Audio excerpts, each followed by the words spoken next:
What?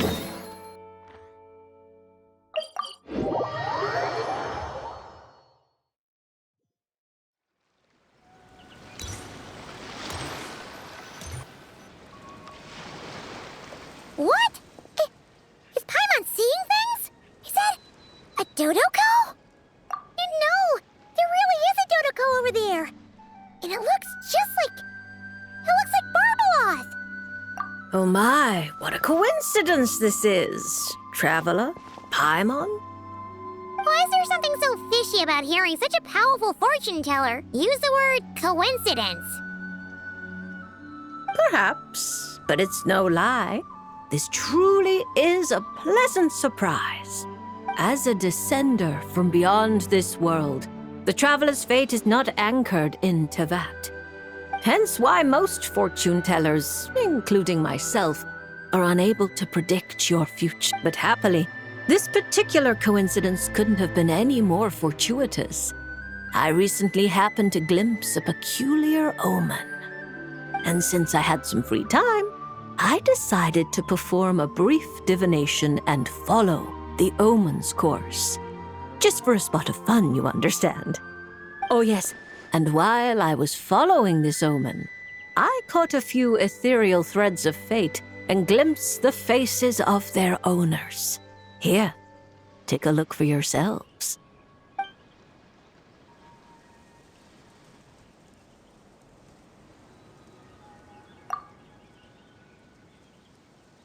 See? Didn't I tell you? Someone with so many friends was bound to recognize them all. Hi, you two. It's been a while, hasn't it? I thought I'd lend a hand with Barbie's divination. Indeed, if Alice hadn't insisted, I'd have treated these names as minor variables and discarded them from the divination. But then you would have missed out on this fun little excursion, wouldn't you?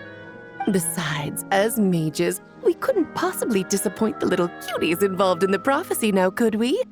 It's the dream of every child to receive wonderful gifts, go on grand undertakings, and watch mysterious prophecies unfold. Which is all to say, we simply had to see this one through. And there's no point arguing with Alice. Anyway, if I can gather these minor variables together, I should be able to adjust my divination. So here I am, seeking them out. And if possible, offering them a little fortune-telling. I don't have time to go around divining things like that, but I'm sure it won't be long. Is that why you've set up this stall? So you can sit and wait for them to arrive? Don't worry, I'm not just sitting around twiddling my thumbs. This Dodoko is simply a stand-in. I'm still working on my research. That's right. And I installed sensors on Barbie's Dodoko. As soon as the right person shows up, she'll receive an instant notification. And Dodoko will give a happy little wiggle to make sure our visitors are drawn on in. What are you doing back here? Take your arm off that. You'll knock my scryglass onto the floor. And hold that cup steady. I don't want you spilling hot chocolate on my manuscripts. All right, keep your hat on. Just 1 second. There you go, Barbie. This one's yours. I hardly put any sugar in it, I promise. When you say hardly any sugar, I can't help but feel like we're not speaking the same language. Back to business. After we followed up on Barbie's divination, I was hoping to gather everyone up, everyone involved, that is, and throw a huge party. I've even decided how we can send out the invitations. Don't worry, I've already picked out the most beautiful birds available. Picture it. In the dead of night, a huge, pure white bird flies through your window with a mysterious letter in its beak. Then you open it, and a whole new world appears before your eyes. Unfortunately, as I told Alice, doing that would only serve to disrupt the path of fate. Besides, dealing with such small prophecies is a real pain, so it's off the cards. Fate is such a spoil sport. Nevertheless, we can still have a party. When the time is right, I'll invite everyone myself.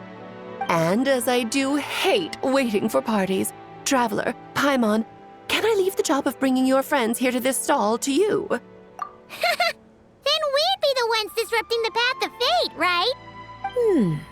Seeing as the people in the prophecy already have ties to the traveler, in theory, their fates are already intertwined. If the traveler steps in to invite them and hurry things along, it shouldn't have too large an effect on the divination. Reliable as always. For the sake of the party, it's in your hands. I promise to save you the best seats, closest to the cake. Barbie, why are you tearing that paper apart? What are you doing? I'm using it to plug my ears. Between you and Nicole, if my head isn't hurting, then my ears are. Ugh, I miss Octavia.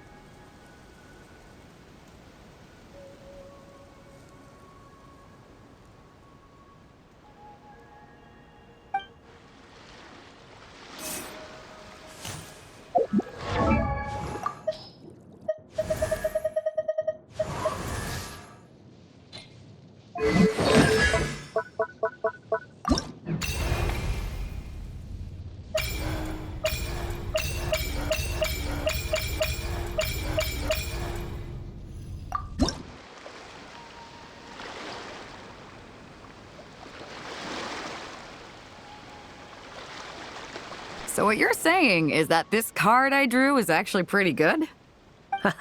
Fate is simply fate. It makes no distinction between bad and good.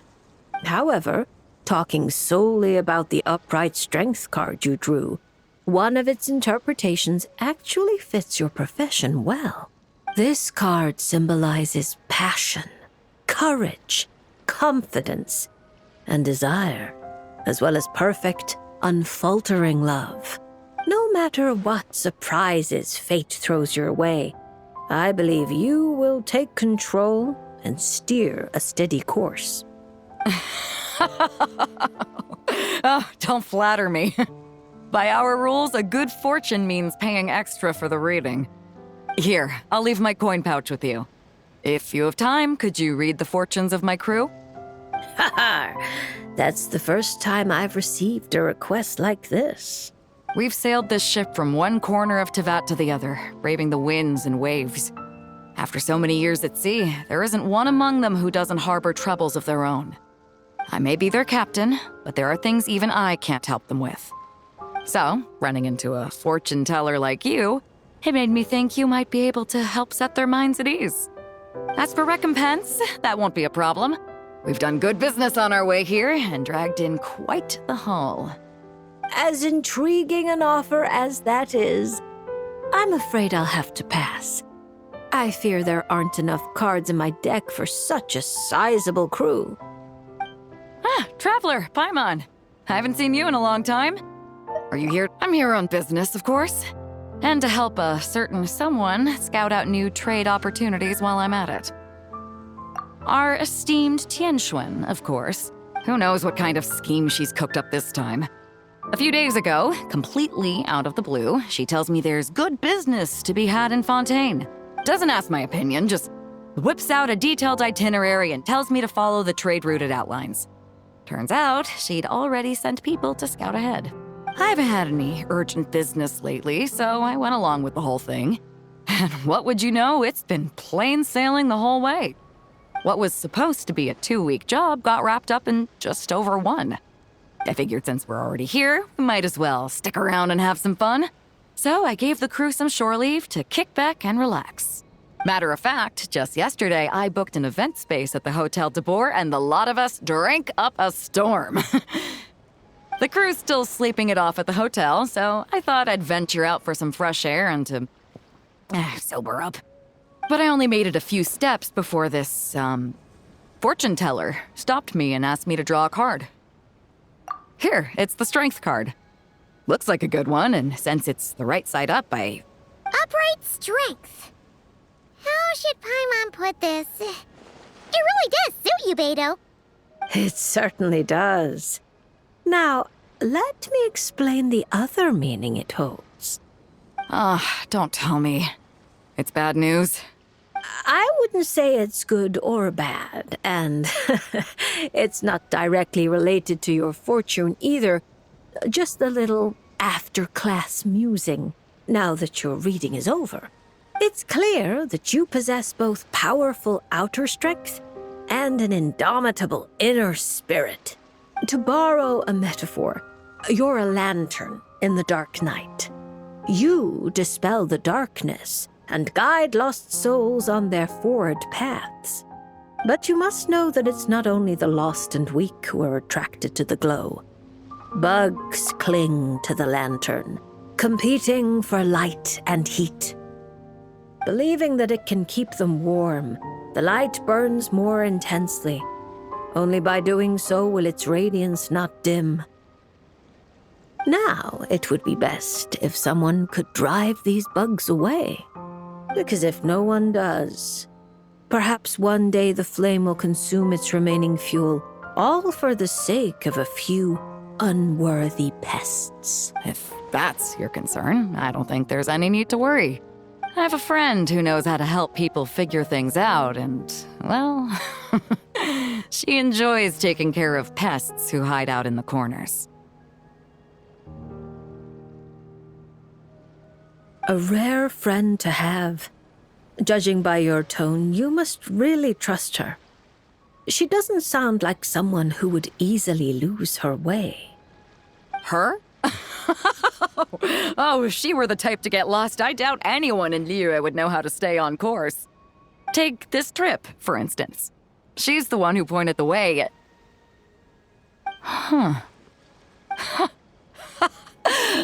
It all makes sense now. I was just thinking, if she really wanted to do business, there's no way she'd let me kick back and relax. So basically, Ningguang just wanted to give you a holiday. But why make you take such a massive detour? Well, I'm sure she'd say something like, "Some detours are needed. Only by taking them can the shortcuts be found." I'll never be able to unravel the twists and turns of her mind. Well, she still needs me to help expand her trade routes, though, so it's not like she'd do me harm. As her strength card, I'll remain up front, breaking the waves and forging a path ahead. Whoa! Oh, look at the time. I'd better head back and check on my crew. See if I can't sober them up a little, get them shipshape and ready to sail. Traveler, Paimon, Lady Fortune Teller. I hope to see you around. This card is a rare treasure. Can I keep it? Oh, probably not, right? I'll just take one last look. A light that guides the lost, and those who come for more than its glow. Interesting. If I have the time, I should pay another visit to Liyue.